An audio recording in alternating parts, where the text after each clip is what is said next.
अस्सलामुअलैकुम and very good morning. जागो लाहौर में आप सबको खुश आमदीद कहते हैं जनाब। एक हंसती मुस्कुराती खूबसूरत सी सुबह के साथ में हूँ आपकी होस्ट मुनीब आसिफ। मैं बिल्कुल ठीक ठाक हूँ। उम्मीद करती हूँ कि आपका दिन अच्छा गुजरेगा और आज वीकेंड है और वीकेंड के प्रोग्राम इस आगाज़ के साथ, इस दुआ के साथ कि जनाब आप सब लोग जहाँ कहीं भी होंगे सेहतमंद होंगे और मुस्कुरा भी रहे होंगे और सबसे बढ़कर कि एक दूसरे का खूब ख्याल भी रख रहे होंगे, क्योंकि दूसरों की कदर करना या कुदरत की ना एक बड़ी खूबसूरत नेमत भी है हमारे पास, या अल्लाह ताला की तरफ से एक ब्लेसिंग आती है कि जनाब आप जब किसी के बारे में सोचते हैं और कोई आपको कदरदान मिल जाता है ना, तो आपकी ज़िंदगी बड़ी संवर जाती है, आपके रिश्ते संवर जाते हैं कि वो आपकी कदर करते हैं, उन रिश्तों की कदर करते हैं। और ये भी कोई ही जानता है कि जनाब इंसानों की कदर किस तरह करनी है, किसी की वैल्यूज़ की कदर किस तरह करनी है, किस रिश्ते की कदर किस तरह करनी है। ये भी मैं समझती हूँ कि एक जो एहसास होता है ना, ये अल्लाह ताला की तरफ से ही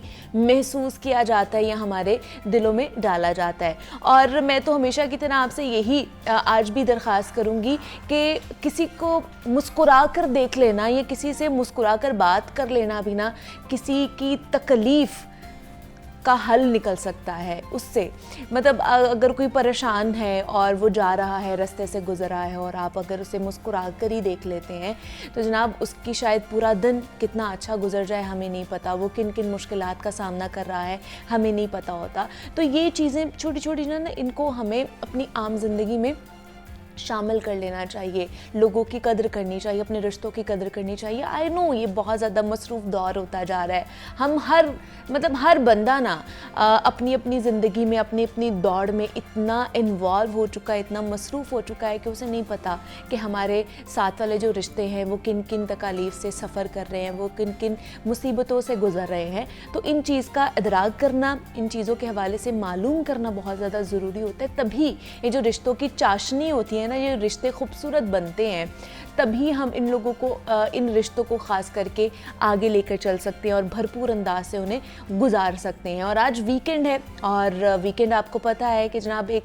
छुट्टी होती है, और हम सब यही चाहते हैं कि छुट्टी वाले दिन जो हमने 6 दिन काम किया हुआ है, काम के बारे में हम लोग नहीं सोचें, और जो हमारे दोस्त अहबाब, हमारी फैमिलीज़, हमारे वालिदैन हमारा वेट कर रहे होते हैं कि एक छुट्टी आएगी और हम उन लोगों के साथ अपना वक्त गुजारें, उनके बारे में पूछें, उनसे जानें कि जनाब उन्होंने पूरा हफ्ता क्या किया है, किस तरह वक्त गुजारा है, क्या नई ताज़ी है, उनसे सुने, शेयरिंग करें, उनसे भी जानें और अपनी भी दिल का अहवाल जो है उन्हें बताएं। तो मेरे ख्याल से जो वीकेंड होता है, ये छुट्टी वाला दिन होता है ना, इससे बेहतरीन और कोई चीज़ नहीं हो सकती है। तो आज का दिन बहुत अच्छा गुजारिएगा, अपने लिए भी टाइम निकालिएगा, लेकिन अपने साथ साथ अपने रिश्तों के लिए भी टाइम ज़रूर निकाला करें और उनके साथ बैठ के गपशप लगाएं, अच्छा सारे बाहर जाएं, आउटिंग पे जाएं, और मौसम भी कितना खुशगवार है और उसके लिए भी आप बाहर निकल सकते हैं, लॉन्ग ड्राइव पर जा सकते हैं, ताकि ये जो रिश्तों में जो हल्की फुल्की जो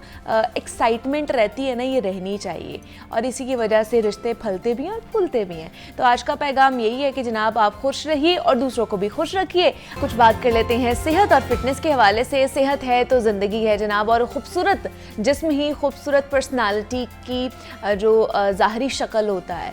फिटनेस के लिए जिम या फिर एक्सरसाइज करना तो बहुत ही ज़्यादा ज़रूरी होता है, मगर आजकल नौजवान नस्ल खूबसूरत नज़र आने के लिए मुख्तलिफ़ तरह की एक्टिविटीज़ में मुब्तला होते हैं, प्रोटीन्स का इस्तेमाल करते हैं, सप्लीमेंट्स का इस्तेमाल किया जाता है, मुख्तलिफ़ दवाइयों से जिस्म को अच्छा दिखने के हवाले से वो यूज़ की जाती हैं, कैप्सूल्स का इस्तेमाल किया जाता है, प्रोटीन पाउडर का इस्तेमाल दिन ब दिन बहुत ज़्यादा बढ़ता जा रहा है, जो कि सेहतमंदाना रवायत नहीं है। और ये भी आपको बताती चलूँ और कि ये सारी चीज़ें बहुत ज़्यादा नेगेटिव इम्पैक्ट आपके जिस्म के ऊपर डालती हैं। प्रोटीन पाउडर प्रोटीन के हसूल के लिए बहुत ज़्यादा अहम भी है, मगर इसके ज़्यादा इस्तेमाल से ना सेहत पर मनफी असरात समेत प्रोटीन पॉइजनिंग का शिकार भी हो सकते हैं आप लोग, और जिस्मानी सेहत के साथ साथ जहनी सेहत पर भी मनफी असरात पड़ते हैं। तो फिटनेस ट्रेनर्स वर्जिश करने वाले नौजवानों को प्रोटीन के इस्तेमाल का मशवरा अक्सर देते हैं, और नौजवान दीगर ग़िज़ाएँ तर्क करके प्रोटीन पाउडर का इस्तेमाल बढ़ा देते हैं अपनी डाइट में। और एक्सपर्ट्स के मुताबिक बताया जाता है कि बेहतर ये है कि नौजवान सप्लीमेंट्स इस्तेमाल करने से पहले अपनी जिस्मानी ज़रूरत की हर चीज़ अपनी खुराक से ही हासिल करे, मतलब नेचुरली वो हर चीज़ जो है ना वो खाए, और उससे अपनी जो ग़िज़ा है और अपनी जो बाकी न्यूट्रिशन वैल्यूज़ हैं उनको ले। क्योंकि देखा ये गया है कि फ़िटनेस ट्रेनर्स की जानिब से कभी ये नहीं बताया जाता कि प्रोटीन पाउडर या जो स्टेरॉइड्स का इस्तेमाल है वो कितने मिकदार में करना है या कितना नुकसानदेह हो सकता है। तो आज हम इसके बारे में बात करेंगे। ये जो हम लोग शॉर्टकट्स ढूंढते हैं और ख़ास करके जो नौजवान नस्ल शॉर्टकट्स ढूंढती है कि हम लोग स्टेरॉइड्स का इस्तेमाल करके या बाकी चीज़ों का इस्तेमाल करके जल्द अज जल्द अपनी बॉडी जो है वो बना लेंगे, तो ये कितनी नुकसानदेह हो सकती है और नेचुरली डाइट के साथ हम किस तरह फिट रह सकते हैं और अपनी जो बॉडी है उसको बना सकते हैं। हमारे साथ इन स्टूडियोज़ में मौजूद हैं फिटनेस ट्रेनर है हाफिज़ खालिद मलिक साहब हैं। मिस्टर पाकिस्तान 2022 का टाइटल उनके पास है। हाफिज़ साहब आपको वेलकम कहती हूँ जागो लोहार में। और हमें कंसल्टेंट डाइटिशियन साद मुस्तफ़ा ने भी ज्वाइन किया है। साद आपको भी वेलकम कहती हूँ जागो लोहार में। वालेकुम अस्सलाम, कैसे हैं आप दोनों? ठीक ठाक है अल्हम्दुलिल्लाह, बिल्कुल ठीक है। हाफिज़ साहब सबसे पहले आप ही से स्टार्ट करूँगी कि ये जो शॉर्टकट्स आजकल बहुत ज़्यादा चल रहे हैं, हर फील्ड में ही चल रहे हैं, लेकिन ख़ास करके एक्सरसाइज में और जिम ट्रेनिंग्स में नौजवान नस्ल जो है वो कहती है हम शॉर्टकट ढूंढें, स्टीरॉइड्स का इस्तेमाल करो, जल्द से जल्द जो है बॉडी बना लें। कितना गलत इस्तेमाल कर रहे होते हैं स्टीरॉइड्स का और ये कितना नुकसानदेह हमारी सेहत के लिए? देखिए मुनीबा, मुझे तो ये समझ नहीं आती कि लोग अपने ही हाथों से अपना कत्ल कैसे कर सकते हैं। ये इतना डेंजरस है। देखिए हमारी नेचुरल बॉडी, अल्लाह ताला ने ऐसा खूबसूरत सिस्टम बनाया है कि हमारी नेचुरल बॉडी जो है वो स्टीरॉइड प्रोड्यूस करती है जितनी हमें ज़रूरत होती है हमारी बॉडी को।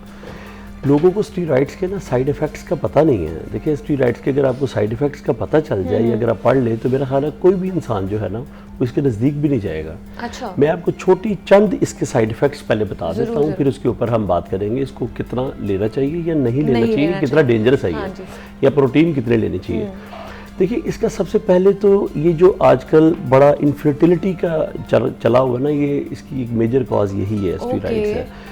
फिर ये बाल्डनेस जो है आपकी, और इसके अलावा एग्रेशन जो मूड स्विंग है आपके, और उसके बाद फिर हार्ट अटैक है, हाई ब्लड प्रेशर है आपका, और ये सारी चीज़ें जो है सबसे पहले स्टीरॉइड्स आपके लंग्स के ऊपर इफेक्ट करते हैं, आपके लीवर के ऊपर करते हैं, आपके किडनी के ऊपर करते हैं, आपके स्टमक के ऊपर करते हैं। देखिए इनमें से एक भी चीज़ अगर आपकी डैमेज हो गई है तो आप एक जिंदा लाश हैं, यानी आपने अपने हाथों से ही अपने आप को डैमेज किया। बिल्कुल ऐसे ही है। तो मैं समझता हूँ कि नौजवान नस्ल को इन चीज़ों से बहुत दूर रहना चाहिए। ये बिल्कुल अच्छा नहीं है। और खुदारा ट्रेनर से मेरी रिक्वेस्ट ये है, मैं हाथ जोड़ के रिक्वेस्ट करता हूँ कि बच्चों को स्टीरॉइड लगाना बंद करें। बच्चों को इस बात का नॉलेज नहीं है। अच्छा। बहुत ज़्यादा कॉमन ट्रेंड है हमारे यहाँ पे अनफॉर्चुनेटली कि जिम्नेजियम में, जिम में जो नहीं, तो क्या ये जो आप सारी चीज़ें बता रही हैं ट्रेनर्स को भी नहीं पता होता इसलिए वो लगा देते हैं नौजवान नस्ल को इसके ऊपर, या उन्हें पता होता है लेकिन वो अपनी फीस बटोरने के लिए, पैसे बटोरने के लिए ये सारा कुछ कर रहे होते हैं?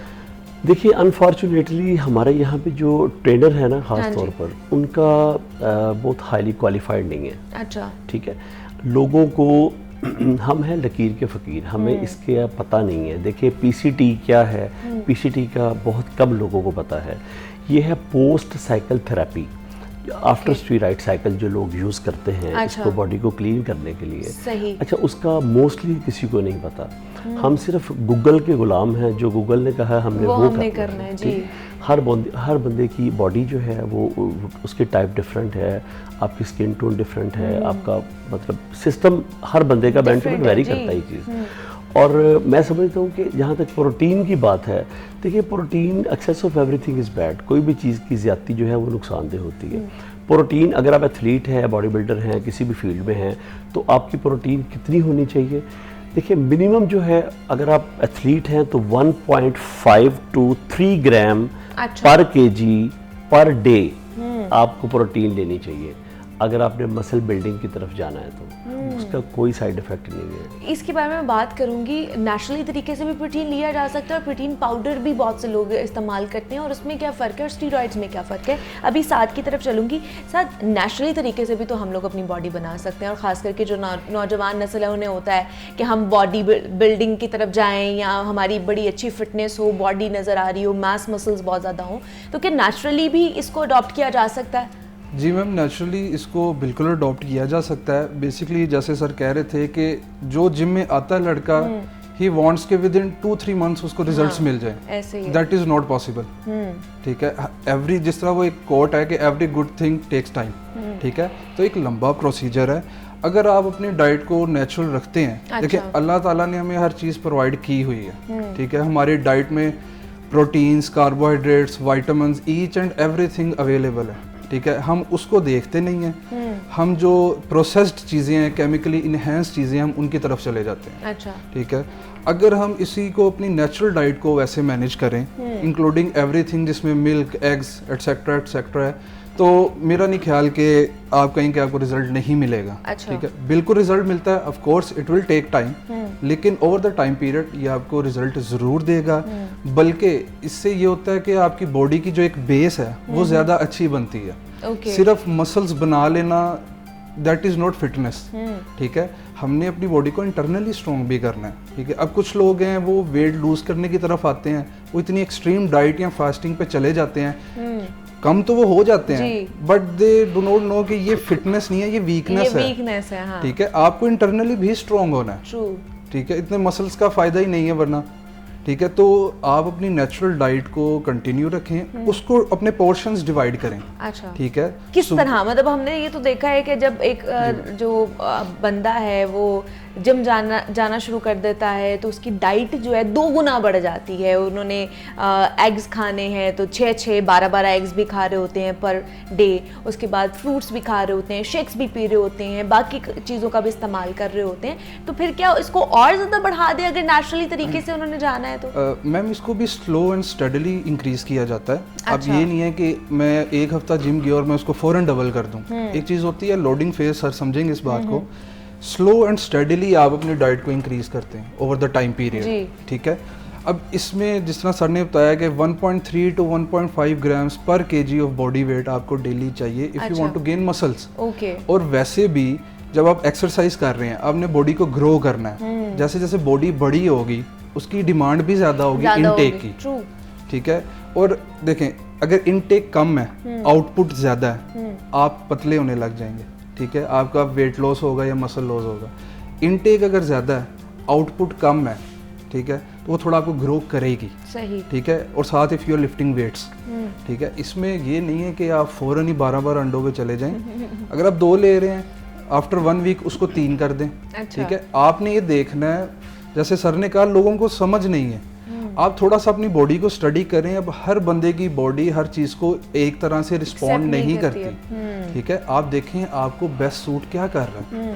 अब प्रोटीन के मल्टीपल सोर्सेज हैं। अच्छा। एग्स, चिकन, मटन, बीफ, जो लेंटिल्स हैं, लेग्यूम्स हैं, दालें वगैरह, उन सब में प्रोटीन है, ड्राई फ्रूट्स में प्रोटीन है, फिश में प्रोटीन है। ठीक है, आपको लगता है कि यार मैं एक चीज़ खा खा के टेस्टलेस हो गया हूँ, नहीं मज़ा आ रहा, आप उसको चेंज कर दें। मतलब ये जो प्रोटीन पाउडर की हम बात करें उसकी जगह हम लोग ये नेचुरली तरीके से प्रोटीन ले सकते हैं? बिल्कुल ले सकते हैं, लेकिन प्रोटीन पाउडर किसी पॉइंट पे आके थोड़ा सा चाहिए होता है। अच्छा। क्योंकि अक्सर हम बहुत ज़्यादा डाइट से पूरा नहीं कर पाते हैं। वो आप कह लें 3 to 4%। कोई नेगेटिव इम्पैक्ट तो नहीं पड़ता है मैम? वो जो सिर्फ जो 3 to 4% कमी रह जाती है डाइट से, प्रोटीन सिर्फ उसको पूरा करने के लिए है। डाइट को आप कह लें हटा के प्रोटीन, ये जुल्म है अपने साथ। कि मतलब सारा कुछ डाइट से खत्म कर दिया और सिर्फ आप प्रोटीन शेक्स पे या प्रोटीन पाउडर पे आ गए। When exercising, when training to gain muscles और टू लूज फैट, 70 से 75% role is of your diet. Supplementation बहुत बाद में आती है। ठीक है जी, 3 to 4% आप सप्लीमेंट सिर्फ उसको कमी को पूरा करने के लिए। दैट इज नॉट अ वे कि आप उसको अपनी डाइट में पक्का ही इंकॉर्पोरेट कर दें या अपने लाइफस्टाइल में इंकॉर्पोरेट कर दें। That is totally wrong. ठीक है, आप इसलिए कहते हैं कि ज़्यादा से ज़्यादा अवेयरनेस फैलाई जाए ताकि जो नए बच्चे, नई जनरेशन अगर वो इस तरफ जाना चाहती है, फिटनेस बरकरार रखना बहुत ज़्यादा ज़रूरी है और आज के वक्त में तो बहुत ज़्यादा ज़रूरी है, लेकिन उसके बारे में अवेयरनेस भी फैलाना बहुत ज़्यादा ज़रूरी है। अच्छा हाफिज़ साहब, जैसे मैंने बात की है कि हम लोग बहुत ज़्यादा खाना पीना शुरू कर देते हैं। मतलब एक अगर किसी बंदे ने कहा है कि जिम मैंने जाना है, कल से स्टार्ट करना है, तो जो जिम जा रहा होगा वो कहेगा नहीं तुम्हारे बस की बात है, उसमें बहुत खाना पड़ता है। क्यों खाना पड़ता है इतना ज़्यादा? और साथ साथ जिस तरह मैंने बात की कि प्रोटीन का इस्तेमाल किया जाता है, स्टेरॉइड्स का इस्तेमाल किया जाता है। अब जैसे आपको बहुत से नौजवान इस टाइम देख रहे होंगे तो वो आपसे इंस्पिरेशन हासिल करेंगे कि अच्छा हमें भी इस तरह की बॉडी चाहिए, लेकिन आप एक कह ले कि मुकाबला कर रहे हैं जिसके लिए आपको ये बॉडी चाहिए, लेकिन एक नॉर्मल आदमी ने अगर अपनी बॉडी बनानी है तो वो किस तरह बना सकता है? देखिए मुनीबा, सबसे पहले तो अगर आप अपनी बॉडी की कैलकुलेशन कर लेना, आपका बॉडी वेट कितना है और आपकी नीड कितनी है, तो आप कभी भी तंग नहीं होंगे। सही। अच्छा, आपकी नीड में आप प्रोटीन अपनी कैलकुलेट कर लें, कार्ब कैलकुलेट कर लें और अपने फैट्स कैलकुलेट कर लें। अगर आप गुड फैट्स ले रहे हैं ठीक है, तो कोई प्रॉब्लम नहीं है। गुड फैट्स आपको किन किन चीज़ों में मिल सकते हैं?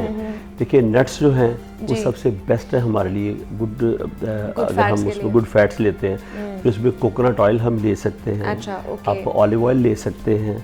तो फिर तीसरा नंबर आगे देसी घी का आता है अगर आप लेना चाहें तो। अच्छा। लेकिन फिर वही बात है कि अगर आप उसको भर भर के चमचों के साथ खाएंगे तो वो भी नुकसान हो जाएगा आपके लिए। सही। तो इसका मतलब ये नहीं कि आज मैं कह के जा रहा हूँ तो सारे लोग इसी पे ही शुरू हो जाएं और पता लगे वो पराठे तलने शुरू हो गए। तो देखिए, अगर आपने रोटी के ऊपर भी घी लगाना तो बिल्कुल उसका कोई नुकसान नहीं है। अच्छा। लेकिन वो जस्ट आप टीस्पून रोटी के ऊपर भी लगा के आप खा सकते हैं।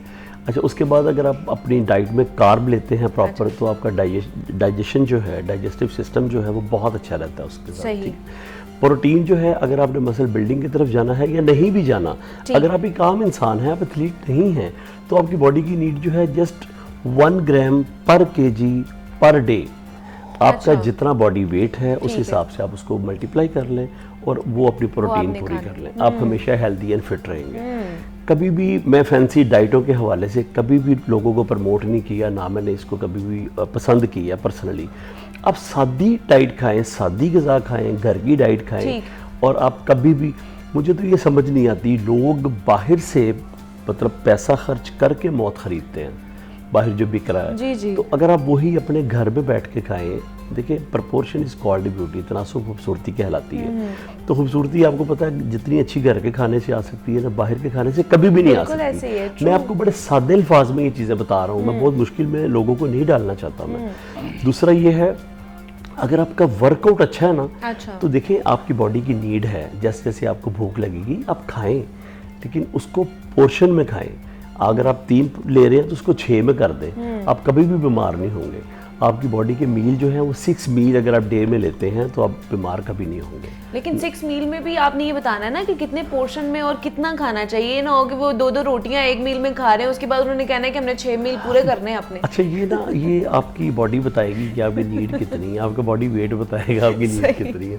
देखिए, मैं तो अपनी बात कर सकता हूँ कि मेरी डाइट क्या है या मैं क्या खाता हूँ। अच्छा। मैं चूंकि एक एथलीट हूँ तो मेरी जाहिर डाइट एक आम इंसानों से अलग होगी, डिफरेंट होगी, बिल्कुल ऐसे। तो अगर हम यहाँ पे एथलीट की बात भी कर लेते हैं, आम पब्लिक की बात भी कर लेते हैं, जो लोग, देखिए मेरा मानना ये है कि भूख लगी हो तो खाएं, भूख लगी हो तो छोड़ दें, आप कभी भी बीमार नहीं होंगे। अच्छा, बड़ा आसान सा कुलिया छोटा सा आपको बता दिया। और सुन्नत भी यही है, अजय सुन्नत पे भी भूख रख के थोड़ा सा करना चाहिए, बीमार नहीं होंगे। एग्जैक्टली। अच्छा, जिस तरह साद हाफिज साहब ने कहा है कि 6 मील इन अ डे खाना चाहिए, उसका पोर्शन कितना होना चाहिए, मतलब आम एक बंदे ने फिट रहना है उसके लिए? मैम, उसके लिए यही है कि सर की बात ही कंटिन्यू करूँगा, उसके लिए पहले कैलकुलेशन होना ज़रूरी है। मैं ऐसे बैठे रैंडम गैस नहीं दे सकता। सर वाली बात है, पब्लिक उसी तरफ को लग जाएगी। ठीक है। और ये उन्होंने बड़ी अच्छी बात की है कि आप 3 को 6 कर दें। उससे होता, अगर साइंटिफिकली स्पीकिंग, आपके स्टोमिक पे उतना लोड नहीं आ रहा। आप एक टाइम पे बहुत ज़्यादा खा रहे हैं, स्टोमिक पे लोड आ रहा है। ठीक है। छोटे छोटे पोर्शन से होता क्या है, खा लेना एक चीज़ हो गई, उसको डाइजेस्ट भी करना है, उसको बॉडी में एब्जॉर्ब भी करना है। ठीक है। जब छोटे छोटे पोर्शंस होते हैं, स्टोमिक जो है उसका जोर नहीं लग रहा होता, वो उसको इजीली और एक एहसन तरीके से बॉडी में एब्जॉर्ब कर लेता है। वरना एक टाइम पे अगर मुझे भूख लगी है, मैंने 3-4 रोटियां खा ली है, मैंने अंडे भी खा लेने, मैंने शेक भी पी लेना है, अब बॉडी को उस टाइम पे जितनी नीड है वो तो उसने एब्जॉर्ब किया, बाकी वेस्ट है। सही। बाकी तो बॉडी को चाहिए ही नहीं, जो सरप्लस है वो तो बॉडी से एक्सक्रीट हो जाएगा। तो इतने डाइट का फिर फ़ायदा, तो बेहतर है कि उसको छोटे छोटे मील्स में आप कर लें, ताकि वो आपके लिए भी आसानी रहे। इससे स्टोमिक के बहुत सारे इशू से आप बच जाते हैं। ठीक है। जिस तरह अल्सर्स वगैरह हो जाते हैं, डाइजेशन प्रॉब्लम हो जाती हैं, कॉन्स्टिपेशंस वगैरह, आप इन चीज़ों से बच जाते हैं। अभी जो आजकल माहौल चल रहा है, और आपको पता है ईद उल अज़हा गुजरी है, गोश्त हर घर में होगा, गोश्त के हवाले से भी थोड़ी सी बात कर लेते हैं, वो कितना एतदाल में रह के खाना चाहिए? मैम, उसमें तो काफ़ी एहतियात करनी चाहिए। मैं न्यूज़ पे ईद के बाद देख रहा था, काफ़ी लोग ओवर ईटिंग की वजह से हॉस्पिटल पहुंच गए। हाँ जी, बिल्कुल ऐसे। मैं उनसे पूछना चाह रहे हैं, वो शायद फ्रीज़र खाली करने के चक्कर में जगह भर गई है। मैम, हर चीज़ को डाइट में बैलेंस रखना ज़रूरी है। कार्बोहाइड्रेट्स डाइट में होने चाहिए, आपके मल्टीविटामिन्स, फ्रूट्स सबसे बेस्ट सोर्स हैं। You don't need any capsules, no nothing. अच्छा। Fruits are rich in multivitamins. ठीक है। आपकी वेजिटेबल्स, उनमें हर चीज़ मौजूद है। आप उसको डिवाइड कर लेना, अगर सुबह जो ब्रेकफास्ट है वो आपका मेन मील है फॉर द डे, उसने आपको एनर्जी प्रोवाइड करनी है थ्रू आउट द डे। वो एक कहावत बनी हुई है कि जी बादशाह जो नाश्ता है वो बादशाहों की तरह करो, मतलब हैव अ गुड ब्रेकफास्ट, ठीक है। उसमें आप देखें, उसमें आप थोड़े से कार्ब्स इनकॉर्पोरेट करें, थोड़ा सा प्रोटीन कंटेंट इनकॉर्पोरेट करें, ठीक है। ऐसे थ्रू आउट द डे दोनों चीज़ों को। अब ये नहीं कि आपने कार्ब्स बिल्कुल छोड़ दिए या कम कर दिए, प्रोटीन बहुत आप हाई ले गए हैं। अब जिस तरह अक्सर कीटो डाइट में प्रोटीन बहुत हाई कंज्यूम किया जाता है, high protein leads to kidney stones, high protein leads to liver issues, ठीक है। और ये जो स्टेरॉइड्स या ये चीज़ें हैं, इनके कांस्टेंट यूज से आपका जो हार्ट है वो इनलार्ज हो जाता है जी, उसका साइज बढ़ जाता है। सही जी, इट्स ट्रू, ठीक है, मेडिकली पॉइंट ऑफ व्यू। अब जाहिरी बात है वो हार्ट के ऊपर फिर प्रेशर आता है, देन दे से यार वो हार्ट अटैक हुआ और वो खत्म हो गया, ठीक है। हमारी, जैसे सर ने स्टार्ट में कहा, हमारी बॉडी ये हार्मोन प्रोड्यूस कर रही है, द मेल हार्मोन टेस्टोस्टेरोन, ठीक है। जितने भी स्टेरॉइड्स हैं दे आर टेस्टोस्टेरोन और इट्स डेरिवेटिव्स, वो उसी से बने हैं। जैसे वो इनफर्टिलिटी वाली बात है, जब आपने बाहर से इंजेक्ट कर ही जाना है बॉडी में, एट अ पॉइंट बॉडी ने कहना जब बाहर से मिल रहा है मैं अपना क्यों प्रोड्यूस करूं। बॉडी अपने आप को इजी करेगी। अल्लाह ने हमारी बॉडी को बड़ा अडेप्टिव बनाया है। यानी इसकी एग्जांपल ऐसे ही है मुनीबा, जैसे कि आपकी सैलरी फॉर एग्जांपल 1 लाख है, तो मैं आपको 3 लाख देना शुरू कर दूं, तो फिर इसका मतलब आप तो काम नहीं करेंगे ना। सही। मतलब आप 1 लाख तो नहीं लेंगे, फिर तो आप 3 लाख लेंगी। जब आपकी बॉडी का एक सिस्टम है, अल्लाह ताला का इतना मैकेनिज़्म है आपकी बॉडी का, वो इतना अच्छा वर्क कर रहा है, जब उसमें हम आर्टिफिशियल तरीके से उसको ब्रेक करके अपना उसमें जाएंगे, तो फिर आप वो जो नेचुरल सिस्टम है वो प्रोसेस वो रुक जाएगा और दोबारा वो जल्दी एक्टिवेट भी नहीं होगा, क्योंकि हमें उसको एक्टिवेट करने का भी नहीं पता कि एक्टिवेट करना कैसे है उसको। सही। देखिए, आज दुनिया में 90% लोग जो मर रहे हैं वो डिप्रेशन से मर रहे हैं, और 10% जो कॉजेज़ हैं वो अदर कॉजेज़ हैं। और डिप्रेशन की सबसे मेन वजह ये है कि हम मॉर्निंग का जो ब्रेकफास्ट है वो हम अच्छा नहीं करते, जबकि दिन का आगाज़ अगर अच्छा नहीं हुआ तो क्या अच्छा हुआ, आपने क्या किया फिर। सो दैट्स वाई मॉर्निंग का आगाज़ अच्छा तभी होगा जब आप अच्छा ब्रेकफास्ट करेंगे। अच्छा ब्रेकफास्ट करें, इसके ऊपर भी बात करेंगे कि जनाब किस तरह अपने खाने की जो रूटीन है उसको बरकरार रखना चाहिए, और इस पर भी इन दोनों से हम बात करेंगे। लेकिन यहाँ पे एक छोटी सी ब्रेक लेनी है, आपने कहीं नहीं जाना, मिलते हैं इस ब्रेक के बाद।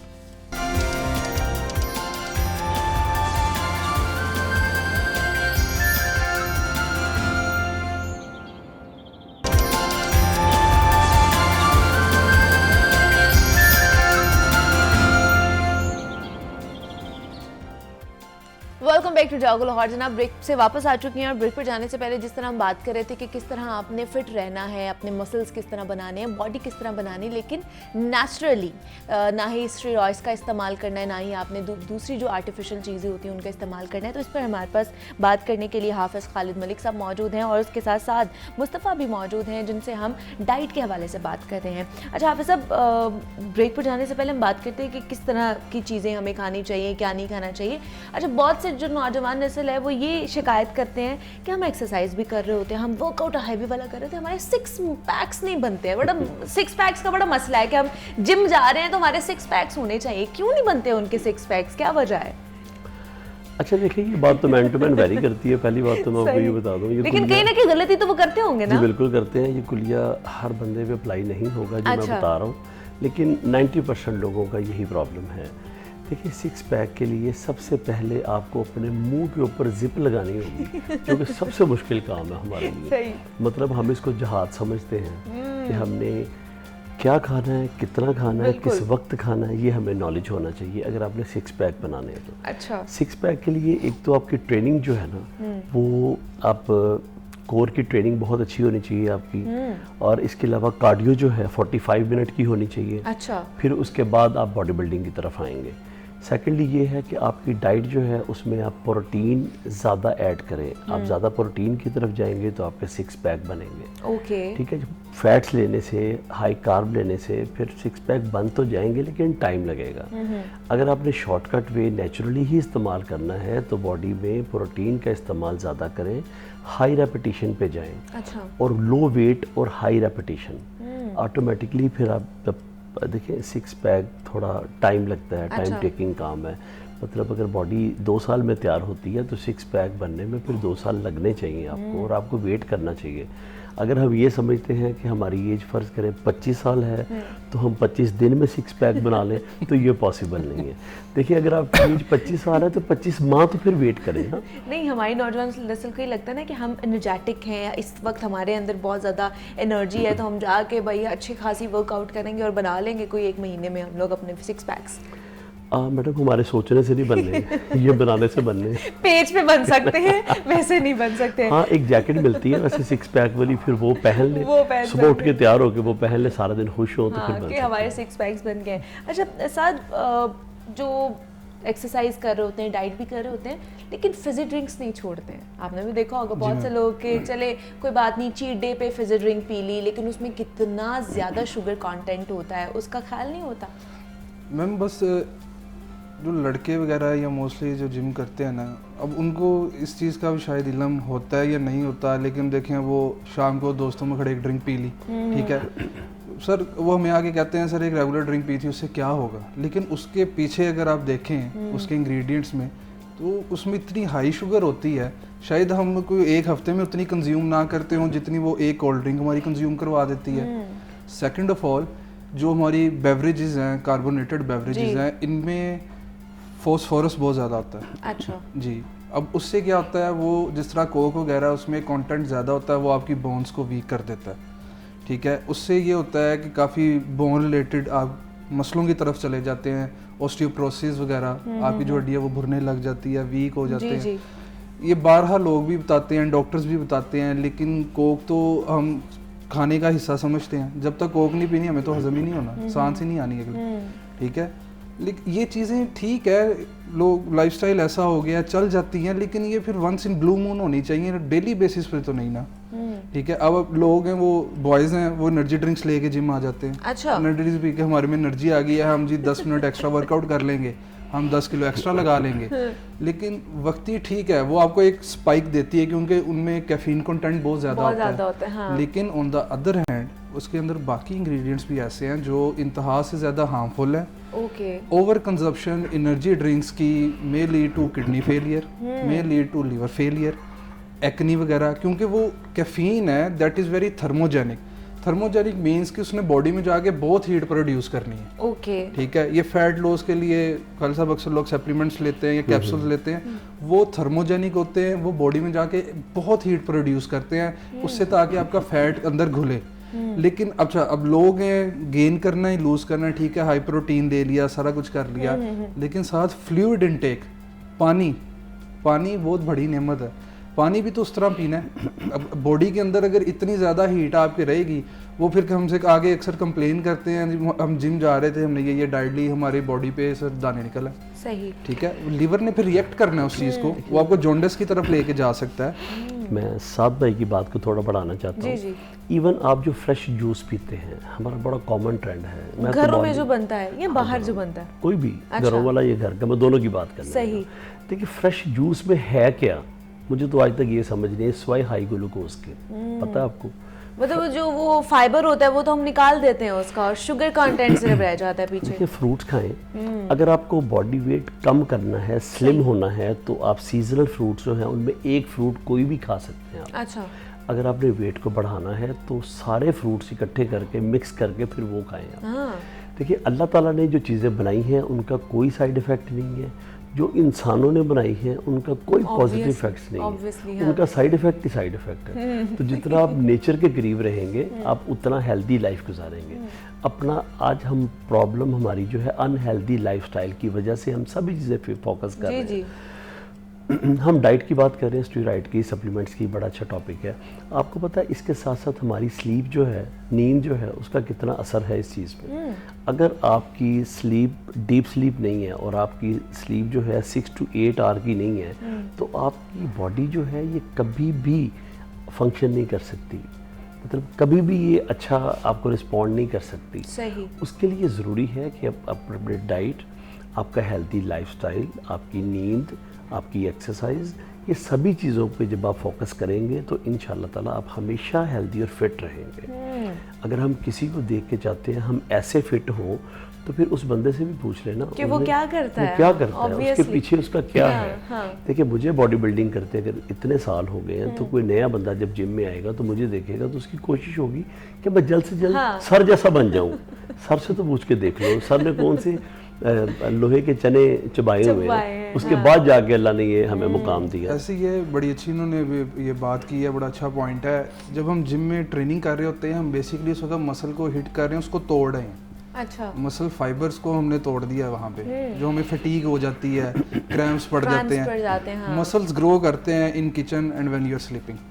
क्योंकि देखें मसल के अंदर है फाइबर सेल्स हैं जी, ठीक है। हमने जिम में वेट उठाया वो टूट गए हैं, सही, ठीक है। अब उनके पास 2 ऑप्शन होते हैं मेडिकली स्पीकिंग, या तो वो सेल्स खत्म हो जाएं या तो वो रीजनरेट हो जाएं। ओके, अब अल्लाह ने हमारी बॉडी ऐसी अडेप्टिव बनाई है कि सेल है उसने रीजनरेट ही होना है, ठीक है। और उसने जब रीजनरेट खुद को करना है उसको पता है कि इसने फिर एक्सरसाइज करनी है, वो अपने आप को पहले से स्ट्रॉन्गर और फाइबर जो है पहले से अपने आप को थिक बनाएगा।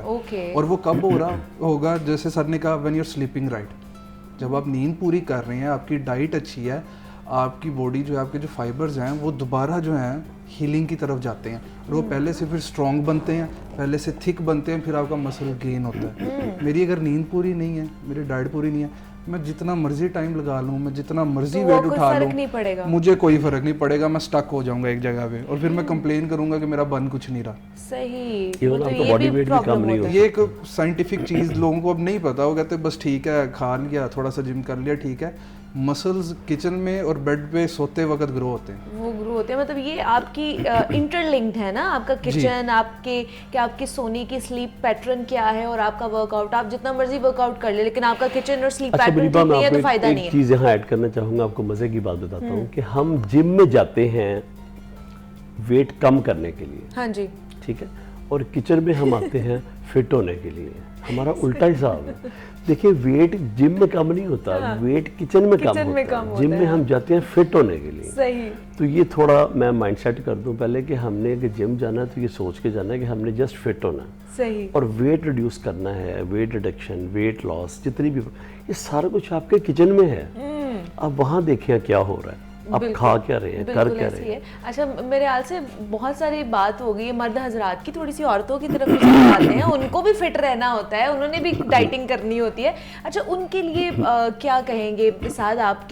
आपने भी देखा होगा कि खास तौर पे ख़वातीन में क्रैश डाइट का बहुत ज़्यादा रुझान पाया जा रहा है, फोकस किया जा रहा है कि एक ही कंपोनेंट पे आ जाती हैं वो, कि उन्होंने फौरी से जल्दी से अपना वज़न जो है वो कम करना है। तो जो क्रैश डाइट, कीटो डाइट मुख्तलिफ किस्म की हैं, ये कितना नुकसानदेह है उनके लिए? मैम ये क्रैश डाइट और कीटो डाइट वगैरह ये बस बाहर से हमने कंसेप्ट तो देख लिए हैं, उनको अडेप्ट कर लिया, लेकिन हमें इनके लॉन्ग टर्म इफेक्ट्स का नहीं पता। अच्छा। कीटो डाइट जो होती है that is very high in protein content.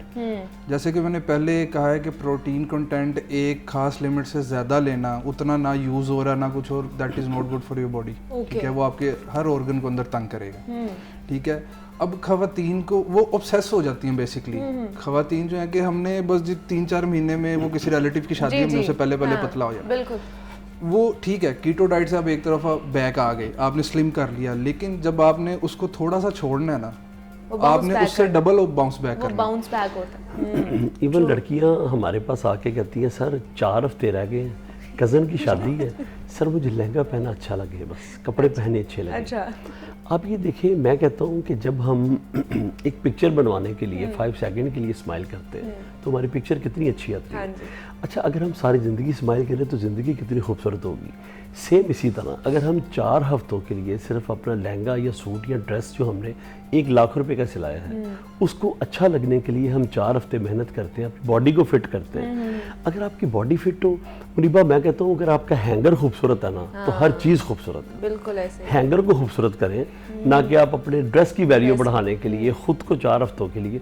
अच्छा, जैसे फंक्शन गुजरता है उसके बाद पता लगता है वो जिम भी नहीं आई और डाइट भी वो पे ही मैनेज कर देंगे। बस उनका जो वो एक टारगेट होता है वो खत्म हो गया ना। बस लड़कियां ना स्टेटस से बाहर आती नहीं है पहले तो। अच्छा। स्टेटस कॉन्शियस है। मैं आपको थोड़ा एक्सप्लेन कर दूं।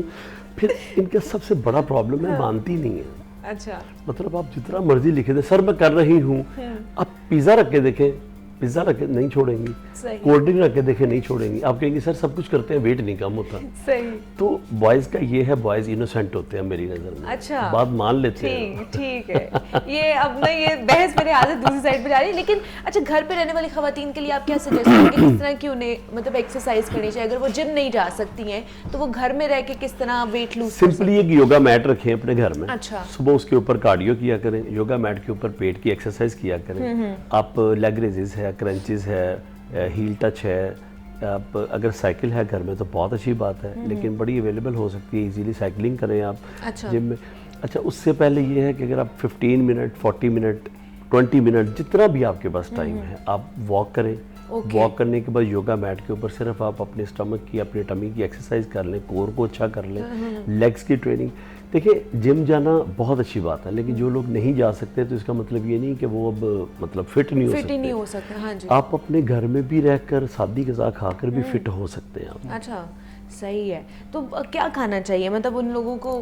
जैसे अब फ्रूट्स हैं, आपने देखा होगा कि पिछले दिनों हमने पिछले साल की अगर बात कर ली जाए तो सिर्फ बहुत से लोग बनाना डाइट्स पे चले जाते हैं, बहुत सी ख़वातीन जो हैं वो वाटरमेलन डाइट्स बहुत ज़्यादा हुई थी कि सिर्फ वाटरमेलन नहीं खाना है पूरे दिन में आपने और कुछ नहीं खाना।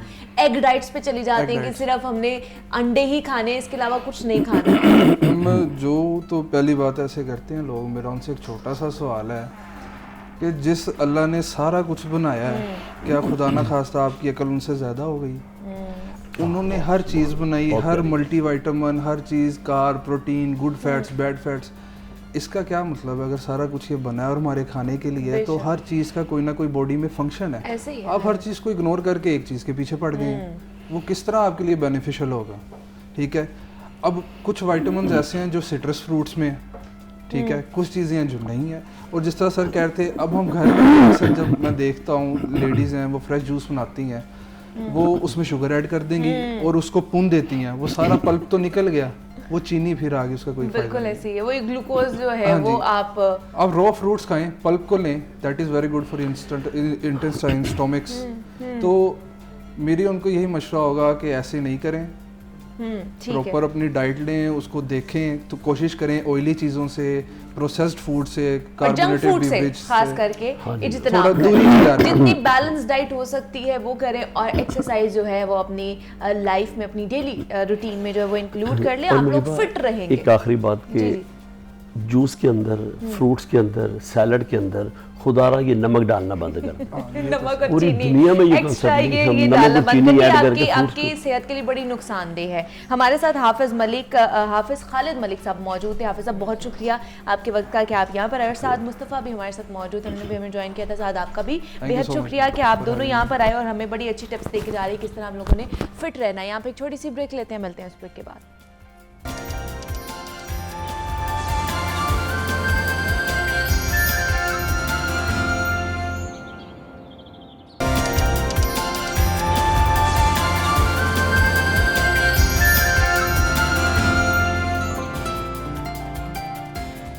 डोंट गो अवे, ये मैं नहीं कह रही हूँ जनाब, ये अमार बेग कह रहे हैं, जो कि पाकिस्तान के बहुत ही मशहूर सिंगर हैं। वारिस बेग उनके बेटे हैं और बहुत ही खूबसूरत गाना गाते हैं। और वारिस बेग साहब को कौन नहीं जानता है, सिर्फ उनके फ़न के हवाले से पाकिस्तान ही नहीं, उनके जो सलाहियतों का लोहा उन्होंने मनवाया पाकिस्तान में, बल्कि पूरी दुनिया में वो हमारी पहचान है। और वो फ़ख्र से हमारा जो नाम है और हमारा जो सर है वो बुलंद करते रहते हैं। और उन्हीं के नक्शे कदम पर अब उनके बेटे, जिनका नाम अमार बेग है, उनका जो नया गाना है डोंट गो अवे, उन्होंने हॉलीवुड इंडस्ट्री में इसको लॉन्च किया है। उसकी कंपोजिशन खुद की है, गाना भी खुद गाया है, बहुत ही खूबसूरत आवाज़ है। और इससे पहले भी जो उनकी वजह शोहरत बनी थी, आज जाने की ज़िद ना करो, क्लासिकल सिंगिंग में भी उन्हें जनाब अबूर हासिल है। तो आज उनसे बात करेंगे, उनकी जर्नी के बारे में जानेंगे और ये जानेंगे कि नए जो उनके गाने हैं, जो ट्रैक्स हैं, वो कब तक आ रहे हैं और नया गोल क्या है उनका, इस हवाले से भी जानेंगे। तो अब अमार को वेलकम कहते हैं। अमार आपको वेलकम कहती हूँ जागो लाहौर में, कैसे हैं आप? वालेकुम अस्सलाम। Thank you. Ammar, don't go away जिसने सिर्फ पाकिस्तान में नहीं बल्कि पूरी दुनिया में मेरे ख्याल से तहलका मचा दिया है, और उसकी कंपोजिशन, उसका सॉन्ग, उसकी जो लिरिक्स हैं, सब कुछ, तो क्या था उसके पीछे का कह लें कि ख्याल क्या था जब वो उसको लिख रहे थे या बना रहे थे आप? मैंने पहले तो आई वाज डूइंग कवर्स, मैं जब कवर्स भी कर रहा था तो मेरा गोल ये था कि अगर मैं कोई गाना जो ऑलरेडी किसी आर्टिस्ट ने गाया हुआ है तो उसको मैं अपने स्टाइल में गाने की कोशिश करूँ, उसमें मेरी रिफ्लेक्शन आनी चाहिए। तो वो तो हो गया, but this is now my first original that came out, और बड़ी इस गाने की समर वाइब है, इसलिए मैंने इसको समर में रिलीज़ किया है। और मेरी एक्सपेक्टेशन से ज़्यादा मुझे इसका अच्छा रिस्पॉन्स आ रहा है। और अब आपको पता है जब वन यू लॉन्च म्यूज़िक, अब it's all international, world wide, distribution के ऊपर और ऑल दैट स्टफ। तो इसकी कंपोजिशन मैंने खुद की, इसका म्यूज़िक मैंने खुद किया, और मेरा आइडिया यही था कि मैं थोड़ा सा शुरू से ही मेरी शुरू से ये कोशिश रहती है कि मैं कुछ डिफरेंट करने की कोशिश करूँ। So I was in the US, मेरा बहुत अच्छा दोस्त है Hector Toro, is a very very fine music director, music video director. तो उसके साथ मैंने 3 म्यूज़िक वीडियोस के ऊपर कोलैबोरेट किया, and this happens to be the first one. और उसके बाद इंशाल्लाह 2 और सिंगल रिलीज़ करूँगा मैं with the passage of time.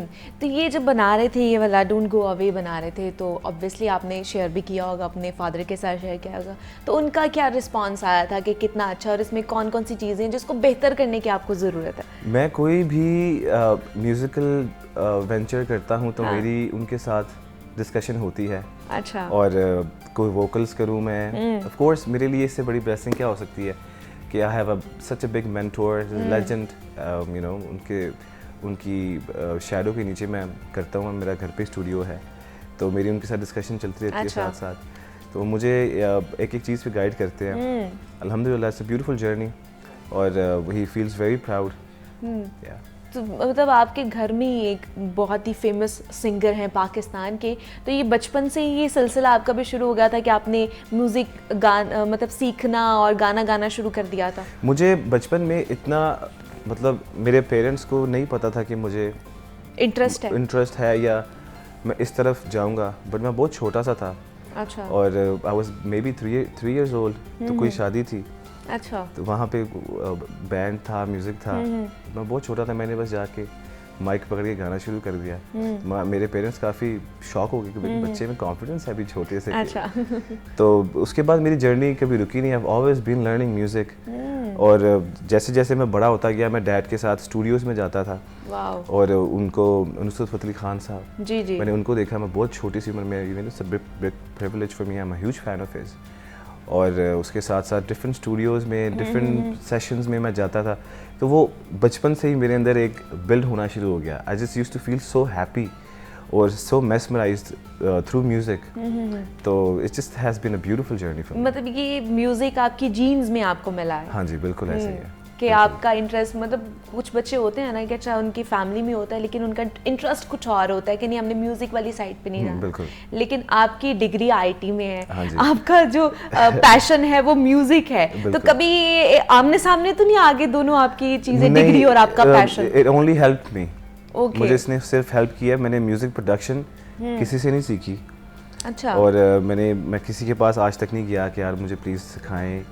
1 घंटा भी नहीं मैंने किसी से। I do everything online. मैं खुद देखता हूँ डिफरेंट क्लासेस, यूट्यूब, और मतलब अपनी ही अर्ज से मैं हर चीज़ सीखता हूँ कि कैसे sound effects and all that stuff.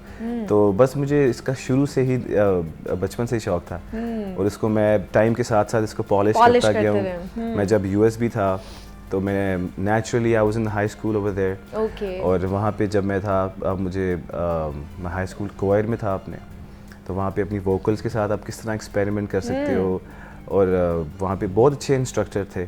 Obviously हाँ, बहुत डिफरेंस है यहाँ से और वहाँ से। इसके बाद डिफरेंस ऑफ म्यूजिक स्टाइल भी बिल्कुल। एग्जैक्टली हाँ, तो इस पे भी थोड़ी सी बात करेंगे, टच देंगे। अच्छा, इसको बनाने में कितना टाइम लगा है इस सॉन्ग को? मे बी 1-2 दिन। अच्छा। और फिर जब इसको पूरा कंपोज किया और इसकी फिर शूटिंग की, और उसमें कितना, इस पूरे ट्रैक को कंप्लीट होने में कितना टाइम? उसको लग गया था ओवरऑल महीना 1.5 तो लग जाता है। अच्छा। क्योंकि म्यूज़िक बनता है, उसके साथ आप फर्स्ट ऑफ ऑल आप लिरिक्स करते हैं, फिर कंपोजिशन होती है, कंपोजिशन के बाद म्यूज़िक बनता है, but then when you decide you know it sounds nice, फिर आप उसकी म्यूज़िक वीडियो करते हो, उसमें भी आगे जाके production, colour grading, it takes a lot of time and hard work. तो हमें आपकी म्यूज़िक वीडियोस में पाकिस्तान में नज़र आएगा, ये सिर्फ बाहर की जगह ही नज़र आएंगी? मैंने बिल्कुल पाकिस्तान में भी शूट की है म्यूज़िक वीडियो, जो आज जाने जिद ना करो मैंने किया था। वो नारान का गान हम गए थे, उसका मेरा गोल ये था कि पाकिस्तान की खूबसूरत जगहें दिखाएं। उसके पीछे भी एक बड़ा अच्छा आइडिया था, मैं will talk about it later. साथ में एक और मैंने गाना किया था, when I was a man, वो भी पाकिस्तान में किया था। अच्छा। पाकिस्तान में तो काफ़ी म्यूज़िक वीडियोस किए, but again you know I like to do different things, different locations. मैं लकीली उस वक्त यूएस में था, तो मेरा यही गोल था कि मैं यहाँ पे एक म्यूजिक वीडियो करूँ, जस्ट फॉर डिफरेंट फ्लेवर। तो बाकी जो आपकी 2 ट्रैक्स हैं वो भी बाहर ही हैं? वो भी वहीं पे हैं। वो भी बाहर ही आपने शूट किया है। तो वो कब तक इरादा है कि वो कब तक आ रहे हैं मार्केट में? इंशाल्लाह विद इन 1 से 1.5 महीने के गैप पे मैं उनको सिंगल रिलीज कर रहा हूँ। अच्छा, उसे सिंगल रिलीज कर रहे हैं। तो हमारे घर में भी इसी तरह महफिलें सजती रहती हैं और आप भी गाते हैं, फादर भी, वारिस बेग साहब भी गाते हैं, तो वो आते हैं लोग और महफिलें सज जाती हैं और गाने गाए जा रहे होते हैं? हाँ जी, अक्सर ऐसे होता है डैड के पास, क्योंकि वो थोड़ा अपना बिजी रहते हैं अपने लाइफस्टाइल में, बट मेरा ज़्यादा चलता रहता है। मैं म्यूज़िक में रहता हूँ, मेरे सेशंस चलते रहते हैं। I have you know my musician friends जो आते हैं, उनके साथ सेशन करता हूँ। फिर रिकॉर्डिंग से पहले आपको you know you have to do a little bit research, discussion, तो वो बैठक से आती है। हाँ जी। अब हमारे म्यूज़िक में या आजकल हमारे दौर में म्यूज़िक ऐसे हो गया कि बस पिक कर लिया, ऐसे बना लिया गाना। अच्छा। उसलिए उसकी शायद वो रिटेनिंग वैल्यू भी नहीं रहती। I think when you have good discussion, जिस तरह पहले होता था, गानों के ऊपर हफ्ता 2 डिस्कशन हो रही होती थी, रिहर्सल होती थी। और इवन अभी भी मुझे कोई अगर कोई ट्रैक के लिए कहते हैं तो वो लोग एक्सपेक्ट कर रहे होते हैं कि मैं 1 दिन में गा दूंगा और उनको आगे फॉरवर्ड कर दूंगा, but I don't do that. You know, I like to take my sweet time. गाने को इनहेल करना चाहिए, उसके ऊपर आपको थोड़ी रिसर्च करनी चाहिए, आपका फ्लेवर कैसे नजर आएगा उसके ऊपर। सो आई पर्सनली बिलीव कि वो ये ज़रूरी है इस तरह का सेशन रखना। और एग्जैक्टली इससे आपको डिफरेंट आइडियाज भी होते हैं ना, जनरेट होते हैं। आते ही डिस्कशन से। एग्जैक्टली। तो ज़्यादातर कौन सा जॉनरा पसंद है आपको? मुझे सोलफुल, अच्छा, जिसमें ज़्यादा मेलोडी हो, मुझे वो बहुत पसंद है। But I am doing a lot of different things. मैंने अभी आगे जो मेरा वेंचर्स हैं, मैं एफ्रो बीट्स के ऊपर काम कर रहा हूँ, hip hop, different. I'm just trying to experiment different things. But मेरी main focus मेलोडी ही होती है, because melody is king. सुर अच्छा होगा, exactly, हाँ. तो वो आपको तो बाकी भी आप जो है उसको लेके चल सकते हैं। तो जो आपका कवर सॉन्ग था आज जाने की इज्जत ना करो, जिसने बहुत ज़्यादा फेमस भी हुआ था, तो मेरे ख्याल से वो भी हो रहा है एक। श्योर। इसके पीछे आपको मैं थोड़ी सी स्टोरी सुनाता हूँ। ये जब मैं इस गाने को, ये बहुत फेमस सॉन्ग है ऑब्वियसली, हाँ जी। छोटे बच्चे से लेकर बड़ों तक एवरीबडी नोज दिस सॉन्ग। और जब मैं ये गाना सुनता था, मुझे थोड़ा सा फील होता था कि जिसने भी गाया है इसकी एक, इवन अक्रॉस द बॉर्डर किसी ने भी कवर किया है, तो इसकी बड़ी एक सैड सी फील वो लोग उसमें गाते हैं। पर मुझे पर्सनली फील होता था कि there is nothing sad about this song, you know, it's really romantic. यूं ही पहलू में बैठे रहो, आज जाने जिद ना करो, इससे अच्छी बात क्या हो सकती है। तो जब मैंने इसकी वीडियो भी की, तो उसका मेरे पीछे गोल यही था कि ऐसे इसको करूं। So I'll sing a few lines for you. वाह जी वाह, वेरी गुड, बहुत अच्छा, बहुत ही अच्छा। अच्छा, हमारा सोशल मीडिया के बारे में मैं बात करना चाहूँगी। सोशल मीडिया एक ऐसा प्लेटफॉर्म बन गया है कि जितनी भी हमारी यूथ है, जितने भी यंगस्टर्स हैं जो न्यू आ रहे हैं इस फील्ड में, वो हर कोई ये चाहते हैं कि हम सोशल मीडिया पर बहुत ज़्यादा फेमस हो जाएं और 1 क्लिक में उन्हें मिलियंस व्यूज़ भी मिल रहे होते हैं और वो प्रमोट भी हो रहे होते हैं। तो सोशल मीडिया प्लेटफॉर्म आपके लिए कितना बेनिफिशियल साबित हुआ है? मेरे लिए बहुत बेनिफिशियल, बट मेरा ये बिल्कुल भी नहीं है कि मेरा एक ही गाना है और आते ही वायरल हो जाए और उसके बाद गायब हो जाए। एग्जैक्टली। मैंने इस तरह की बहुत मिसालें देखी हैं। हाँ जी। कि इस तरह एक ग्लो अप हो जाता है गाना, then what do you do next? Slow and steady wins the race. I believe in that. Social media के बहुत अच्छे फ़ायदे भी हैं और बहुत नुकसानात भी हैं, बट मैं उसको पॉजिटिवली लेता हूँ। आई एम ऑलवेज पोस्टिंग, और मेरा पोस्ट करने का कंटेंट मेरा यही होता है कि उसमें अच्छी क्लास हो, मेरा अपना एक टैलेंट है वो उसमें शो हो। पर yes, I 100% agree with you, social media is really important. आजकल तो सबसे ज़्यादा जो यूथ हमारी एज के लोग जी जी, तो वो सोशल मीडिया ही फॉलो करते हैं और इट्स वेरी इंस्टेंट। पहले आपको 1, 2, 3, 4 दिन बाद पता लगता था न्यूज़ का। Now you just open your phone, refresh and it's right there. तो things have changed a lot. लेकिन जो न्यू जनरेशन है, क्या लगता है आपको कि उन्हें अब बहुत ज़्यादा एज मिल गया? पहले होता था ना, जैसे आपने बात की कि अब तो 1 क्लिक में हर चीज़ आपको मिल जाती, पहले इतनी प्रैक्टिस करनी पड़ती थी और उसके बाद शूटिंग में टाइम लगता था। अब बहुत फास्टली चीज़ें हो रही हैं, फास्ट पेस पे चली गई हैं, लेकिन फास्ट पेस के साथ साथ लोगों ने मेहनत करना छोड़ दी है। मतलब वो कहते हैं कि अच्छा हम लोगों ने बस गाना सीख लिया है, खुद से सीख लिया है और गा लिया है, किसी से सीखते नहीं है जाके, और वो मशहूर भी हो जाते हैं, लेकिन वही फिर एकदम पीछे आ रहा है। मेरी वही बात थी, नेगेटिविटी इसके अंदर यही है कि one click hit is really good, but उसके साथ साथ और भी चीज़ें आती हैं, यू नो, आपकी मेहनत चलती रहनी चाहिए साथ। यू कैन, आपका एकदम नाम हो सकता है, बट मैं आज भी I practice each and every day. मेरी उसके ऊपर कोशिश होती है कि मैं अपने आप को बेहतर से बेहतर करता जाऊँ। तो अगर आप ऐसे करते रहेंगे तो आप उसमें ज़्यादा देर ठहर सकते हैं। ऑब्वियसली, मतलब ये मेहनत का जो सिलसिला होता है ना, ये टाइम पीरियड ये चलता रहता है सारी ज़िंदगी। और म्यूज़िक एक ऐसी इंडस्ट्री है जो आपको वैसे ही इसमें हर चीज़ आती रहती है और नई चीज़ें आपको इसमें ढूंढनी पड़ती हैं। बहुत अच्छा लगा हमारा आपसे मिलके, और आप इसी तरह तरक्की करते जाए, पाकिस्तान का नाम रोशन करें। जाते जाते आपके फादर का कोई गाना हम सुनना चाहते हैं जो आपको पसंद आए। मैंने लाइफ में फर्स्ट टाइम जो गाना परफॉर्म किया था स्टेज पे, वो मेरे डैड का था। कल शब देखा मैंने चांद झरोखे में। I'll sing that for you. क्या बात है जनाब, बहुत ही खूब, बहुत ही खूब। और इसी नोट पे जनाब हमें इजाज़त दीजिए, अपना बहुत सारा ख्याल रखिएगा। मंडे से आपसे दोबारा मुलाकात करेंगे, और आज के लिए इतना ही। Happy weekend to all of you. अल्लाह हाफ़िज़।